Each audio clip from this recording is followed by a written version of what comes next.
Can anyone confirm that you're seeing the poll? Just take a few seconds and answer. Not seeing any responses yet. If you're not seeing it popped up on your screen, simply click the three dots that are towards the bottom of your screen to the right, and you will see the option for poll there.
All right, great. So we have 11 of 19 persons that have responded. So I'm going to close the poll now so we can move on. And I'm sharing the results on screen so that you can see a bit of what's happening.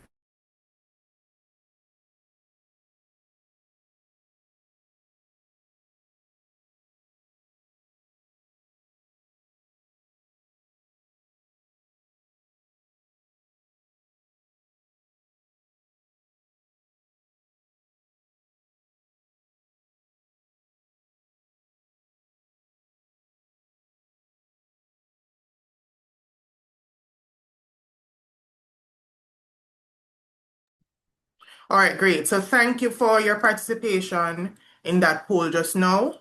I saw a bit of the responses, persons not sure if natural is safer. The major concern regarding additives are the health risks that are associated or may not be associated with it. So we're gonna get down to the bottom of all of that this morning. So what are additives?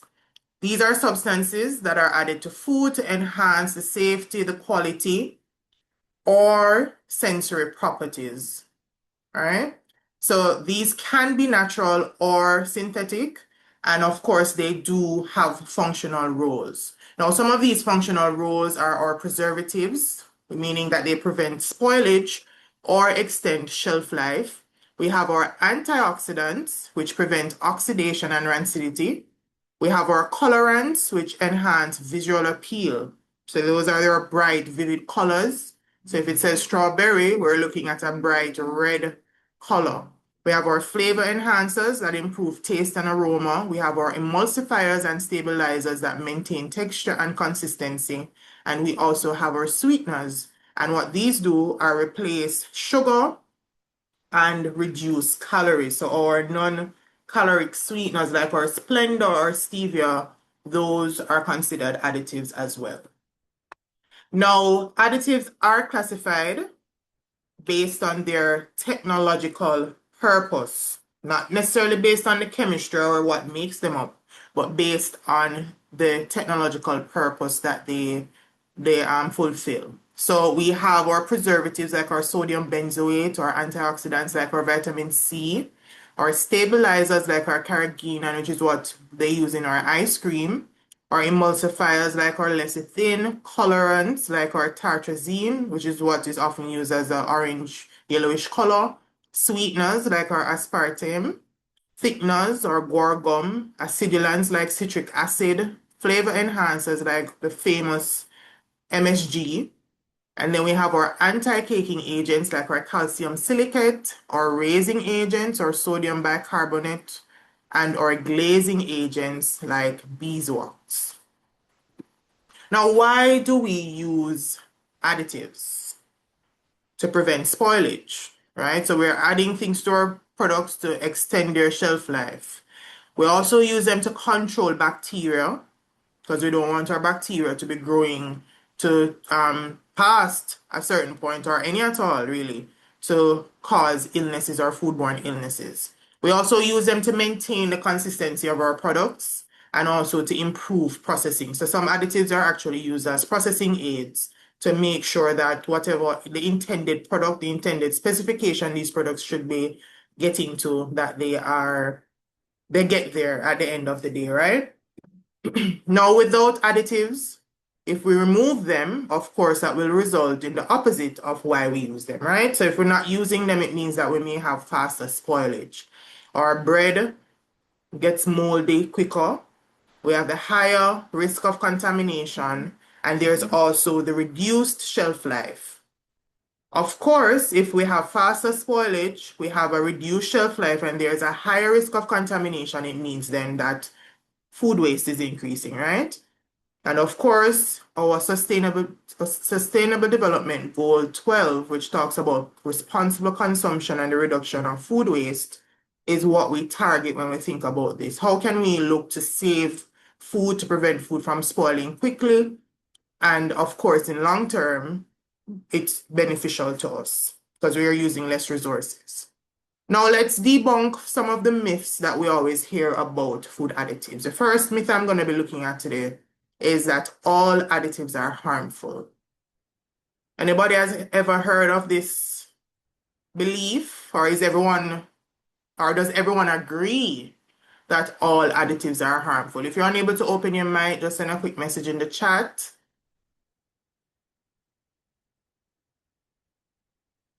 All right, so the reality is that approved additives are scientifically evaluated. So we'll get into that a bit in terms of who does this evaluation.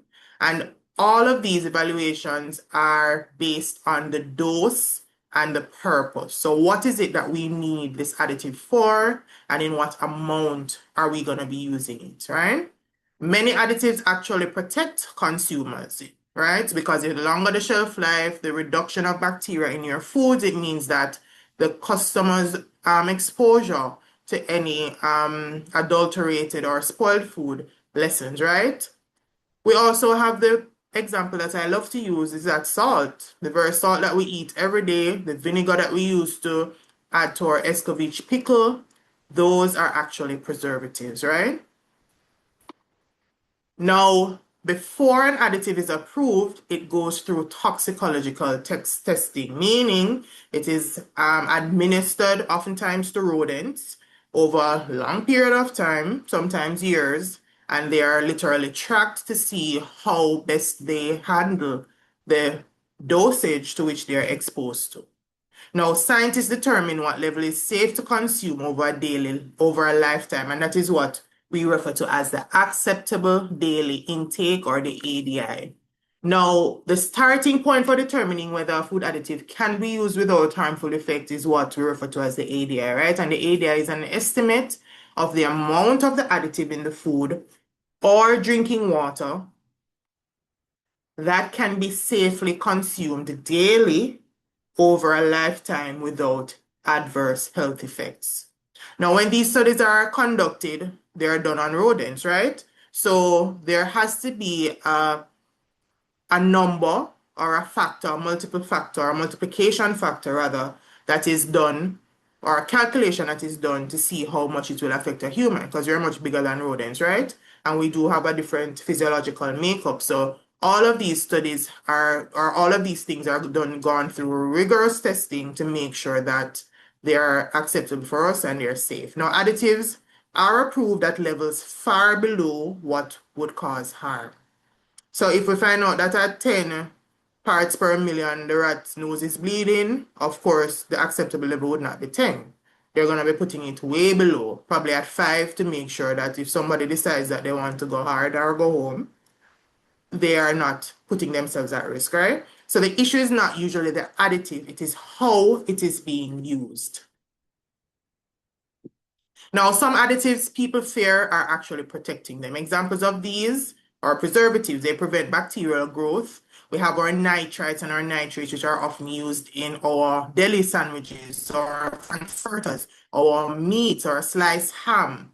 Those processed meats oftentimes are used, nitrates or nitrites are used to cure them, right? And of course, our local standard or legislation does indicate what levels these should be at. So where the expectation is that our regulatory agencies are sampling these products to ensure that when the chemical analysis is conducted, these nitrites and nitrates are below what they should be. Now, nitrates and nitrites act to prevent botulism, which is a life-threatening disease. And another example is antioxidants because these prevent spoilage and rancidity. Now, the real risk, as I mentioned before, is overusing these additives. We don't want to use too much. Also, the risk of incorrect formulation. So if you're a small business and you're deciding that you want to create a product and that product needs to have X amount of citric acid inside, how is it that you're deriving or arriving at this formulation?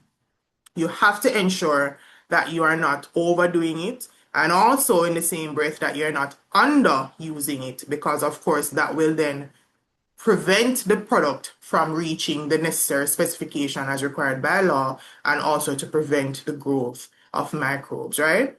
There's also the issue of poor measurement. The scale that you're using, is the scale accurately measuring what should be in your product, right? So after you've done your formulation, you have to make sure that your measuring equipment are calibrated and accurately reflecting the correct measurement. And lack of knowledge. People simply fear what they do not know, right? So having the information and knowing what is required is pretty important. Now, the second myth, natural means safer. Not everything that is natural is safe, and not everything that is synthetic or not natural is harmful. Again, the safety depends on the dose, the use, and control.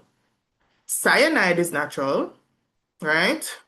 But it's harmful because it's found in cassava, and if the cassava is not washed properly, if it's not processed or milled properly, then it can pose a problem, right? There's also the case of aflatoxins, which are produced by mold. Those are highly toxic, yet still they're completely natural. There's also the botulinum toxin that is natural, but it's one of the deadliest substances known. So natural does not automatically mean safe. Now, improperly processed cassava can kill, or moldy peanuts or grains can expose us to aflatoxin, right?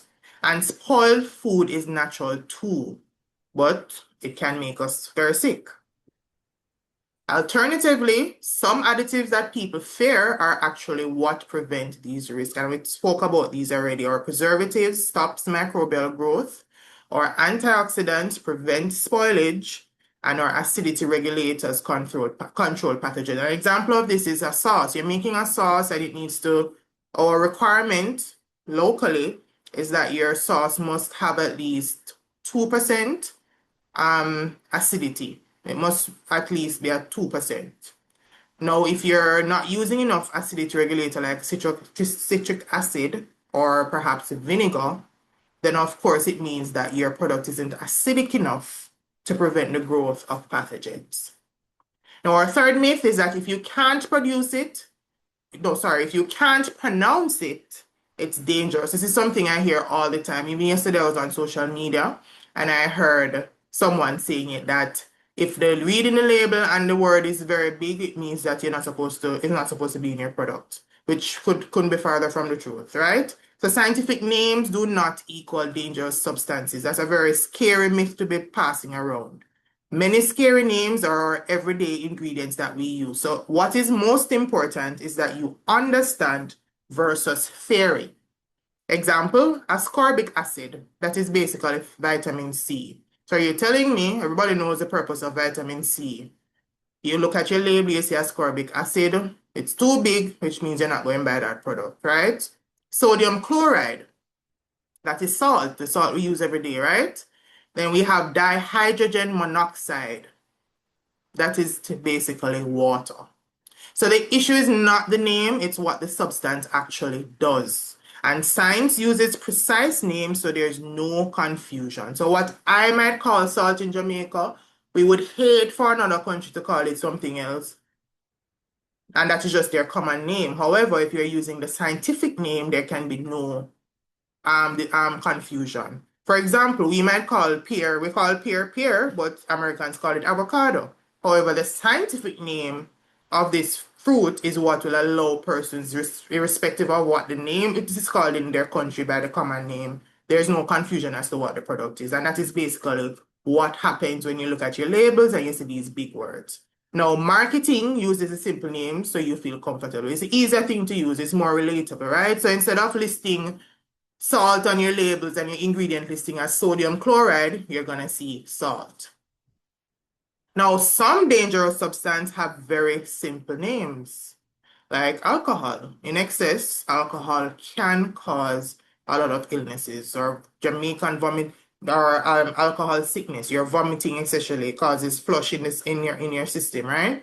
There's also sugar. If you use too much sugar, you're getting diabetes, right? Too much salt, you're getting hypertension. So the myth that because it's a simple name, it's safe is not necessarily true. What we have to do is to understand, to know, to be able to identify these names. And we're going to get into the international numbering system, which is what we often see on our labels, which is why when we see it, we just get a bit scared because we're not so sure what's happening, what's in our product. Now, how are additives controlled? We have the Codex Alimentarius, which is the international food standard setting body. And what Codex Alimentarius does is that it's made up of over 160 countries globally, including Jamaica. So the Codex develops standards, food standards, and in particular, in relation to today's session, we're talking about the General Standard for Food Additives, which is the CXS 192/1995. Now, this standard has been adopted by Jamaica and is now our Jamaican standard for food additives. And this standard is over maybe 200 pages long, and it has listed all the additives that exist in food, what limits they're allowed in by the food or in the food, and to ensure that these are the safe limits that persons should. Now, as I mentioned earlier, these safety assessments, before they can make their way to the standard, the safety assessments must be conducted by an entity called JECFA, right? And these are joint subcommittee rather that exercises and conducts these risk assessments to ensure that the additives that we're using in our food drinks, that they are being used at the maximum levels, right? So they're ensuring that there's safety. So they're putting limits as to how or what amount can be in your food. And we mentioned the acceptable daily intake is from these MRLs or minimum residue levels or minimum levels that we know how much we should not be exceeding the consumption of these additives by. Another regulation that controls or speaks to our additives is the Jamaican Standard Specification for Labeling of Prepackaged Foods or JSCRS 5 2010. It is a regional standard, however, has been adopted by Jamaica and it is what we use to govern our food labeling. Now, let's look a bit at dose, the famous godfather of toxicology named Paracelsus. His famous quote is that it is the dose that makes the poison. In Jamaica, it's equivalent to too much of one thing good for nothing, right? So it is a dose. It is how much that we expose ourselves to that makes a poison. And we touched on that. Salt is something that we need for our nervous systems. However, if we have too much, then it becomes bad, right? So it's everything is toxic at the wrong level. So it is how it is. What they call it, moderation is key. So you have to make sure that you are controlling these ingredients, and that is what are the primary premise of safety. Now, just to touch again on our real risk, the overuse of additives, incorrect measurement, cross-contamination, poor storage. These are the issues that really affect food safety, not the additive itself, the misuse. Now, the labeling reality. Labels, your food labels must include all food additives used in the product, right? And they must be declared by their functional class, followed by the specific name and or the international number system number. So each additive that exists in life is assigned a number. An example of this, you're listing it. So you're on your ingredients listing, you're adding preservative. So you're making that known. So that should be a part of your ingredients listing. Preservative, and you list what the name of the preservative is, sodium benzoate, and then in brackets, you're putting the INS number. And sodium benzoate's INS number is 211. So each additive has their own unique number. Now, there are exceptions. So instead of putting functional groups in terms of a preservative versus a acidulant or a acid regulator, there are some additives that must be declared by name. And these are aspartame, monosodium glutamate, which is our MSG, or potassium sorbate, sodium benzoate, and sodium nitrite. So if you're using any of these products any of these additives or ingredients in your products, they must be declared by name on the label. Now, additives protect product quality, right? And they do this by ensuring texture stability, retaining color, and providing consistent flavors. Now, let's look a bit at texture stability. Have you ever had a product separate? You see the saucy water on the top and it's thick at the bottom? That is not supposed to happen, and that's actually a texture failure. Now, some examples of additives that we can use to prevent product separation are our emulsifiers, because it keeps oil and water mixed. There's also our stabilizers, and they maintain structure in products like our ice cream, or sauces, or ketchup. All right, so you'll realize no matter how long you have that ketchup bottle sitting on the shelf in the supermarket, it is still one uniform texture, right? Now, without these, your product is inconsistent, unappealing, and sometimes unsafe. Color retention. We all eat with our eyes first, right? Because if you say something's supposed to be apple, we're looking for green. If it's supposed to be strawberry, we're looking for a red color. If it's supposed to be orange, we're looking orange, right? Now, how do we retain color in our products? We have our antioxidants that prevent browning, right? And we also have our approved color additives. And I wanted to touch a bit on our approval system. In the EU, the European Food Safety Agency has banned a few additives, namely our titanium dioxide That is that color additive. And what it does is provide a base, so like our Skittles and our candy.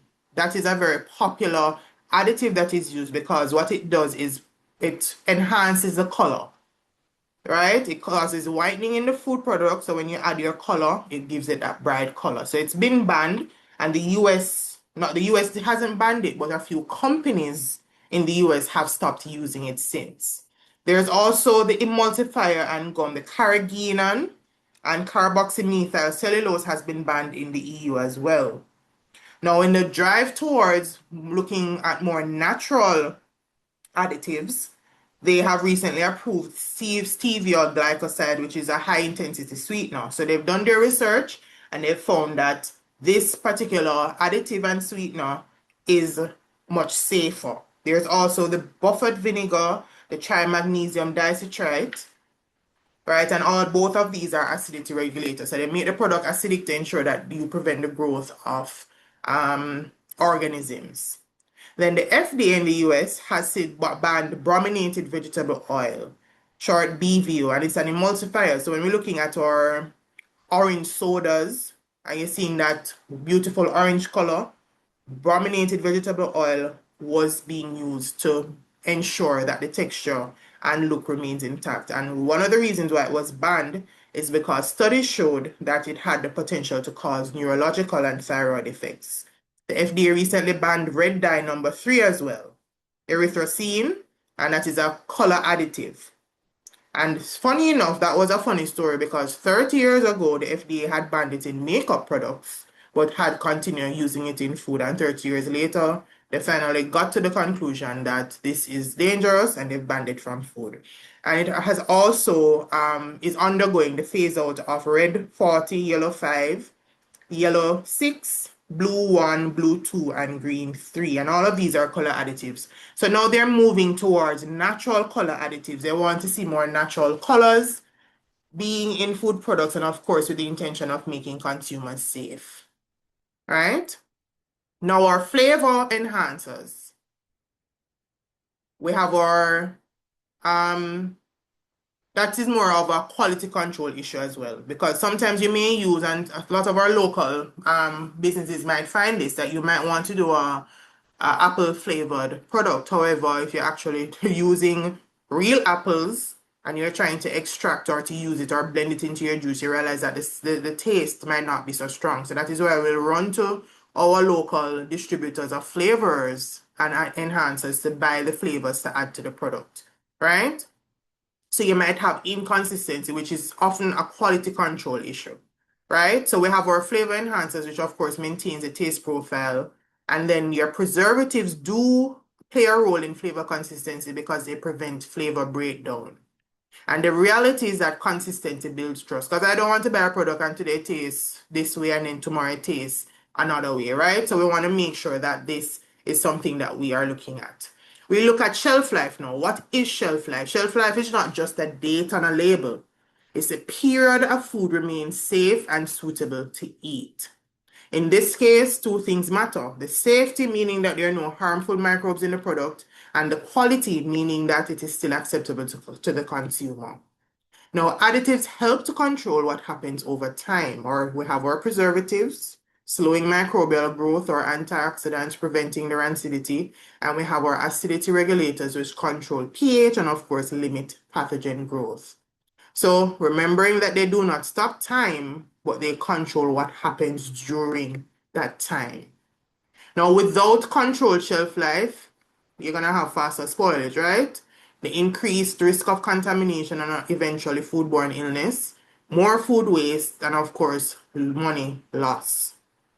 And especially, shelf life is shortened based on Jamaica's tropical climate. It's very hot, so of course, the heat speeds up whatever activities are happening.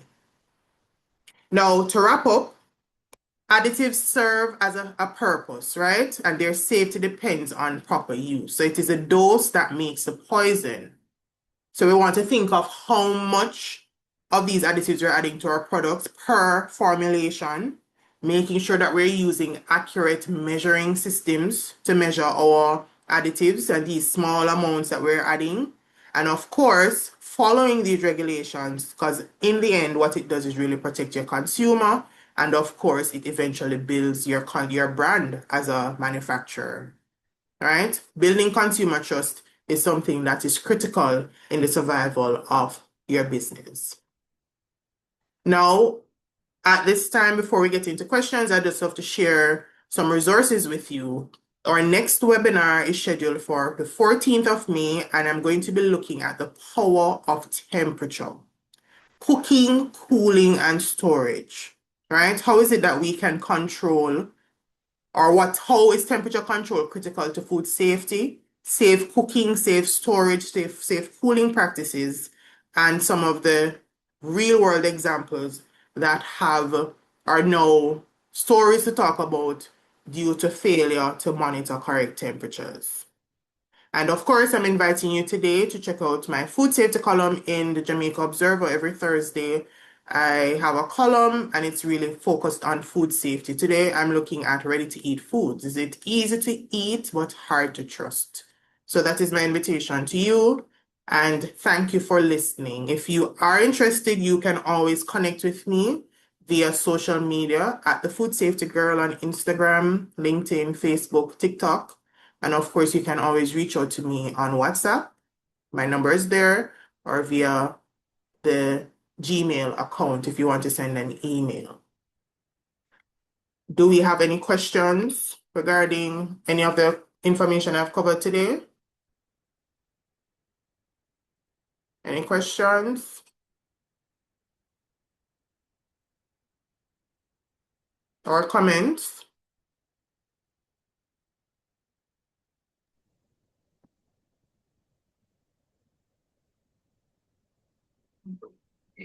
Winston, I notice your mic is open, but I'm not hearing you. If you're using a earpiece, that might be why. Are you hearing me now? Yes, perfect. Morning. Good morning. Informative presentation. Thank And you. that information. What I wanted to find out was my trend of thought, this thing here. Hmm. Oh Lord. It went. It went. I No get problem. I also wanted to note that the recording of this session will be available on my YouTube channel, The Food Safety Girl. So it will be posted by end of day, and I will share the link with all the registrants for today. So once you would have registered to enter the webinar, so you will get an email with a link to the recording if you need to revisit it for any information. Has it come back to you, Winston? Yes, I remember now. I know there are certain instruments that we use to test products and so forth. Where can we go to get them recalibrate, so to speak? That's the word? Recalibrated? Yes. Yes. So How do we get that done? and the equipment you're referring to is like maybe a refractometer or a scale or a thermometer? Yes. Okay, so that's the Bureau of Standards actually offers that service through its lab.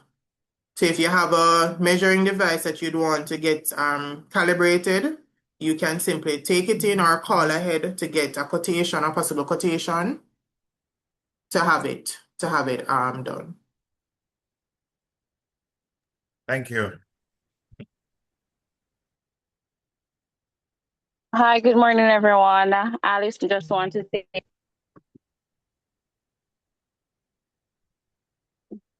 hello.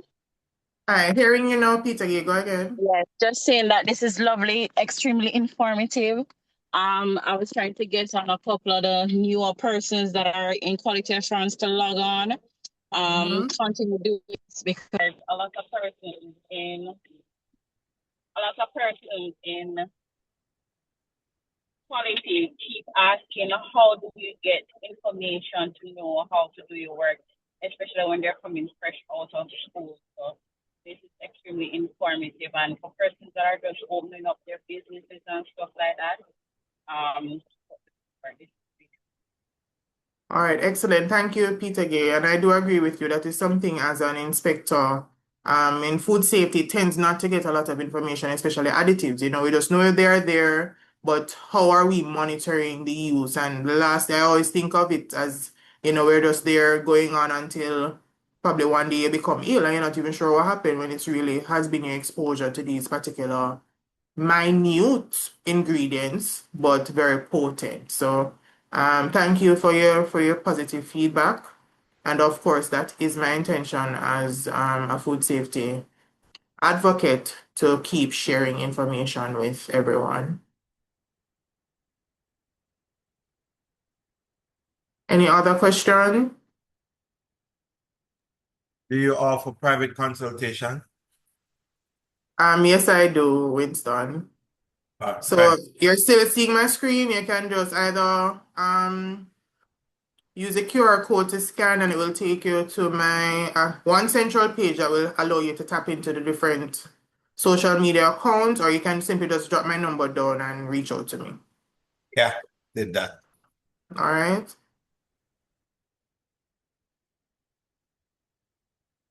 And these webinars, they're free of cost. So if you are a part of a team of persons who you think can benefit from them, feel free to share the information with them. It's just an hour. Make sure not to make it too long because I do know persons would have work during this time of day. So you can listen in as you go along with your daily duties.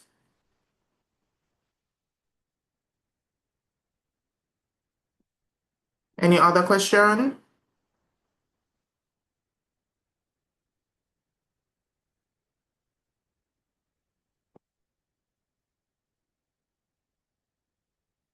All right, not seeing any more questions. Daryl, I did see your message and I responded. I'm hoping you got a chance to look at it. Great. I saw your response. So thank you all for joining this morning. I hope you found the session useful. There's a lot to cover in 1 hour, but I try to make it as concise as possible. And of course, I do share daily food safety content on my social media accounts, covering, pretty much anything. Why is it that your saltfish is wet when you go to the supermarket? Is it safe?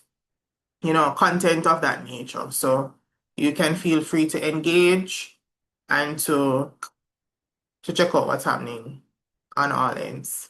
Thank you and enjoy the rest of your day. And of course, I'll send a follow-up email with a link to today's recording that you can revisit whenever you need to. Take care. Thank you again, Miss. Thank you as well.